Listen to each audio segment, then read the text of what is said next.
भूलना इंसान की फितरत है, लेकिन इंसान कभी कभी अपनी औकात भी भूल जाता है और मंजिल भी भूल जाता है। इन दोनों चीज़ों को याद रखने के लिए ज़रूरी है कि हम कुरान पढ़ते रहें।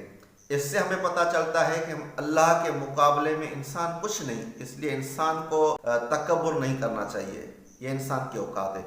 और इंसान की एक औकात ये भी है कि वह अशरफुल मखलूकात है, यानी इंसान अपने आप को कमतर भी ना समझे और ओवर कॉन्फिडेंस में भी ना जाए।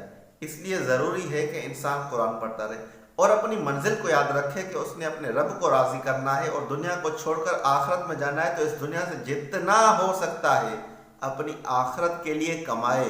जब यही सोच रखता है तभी इंसान सही ट्रैक पर चलता है, सही रास्ते पर चलता है। तो इन दोनों चीज़ों को याद रखने के लिए इंसान ज़रूरी है कि हर रोज़ कुरान मजीद की तिलावत करे, कुरान को समझने की कोशिश करे और समझ कर पढ़े।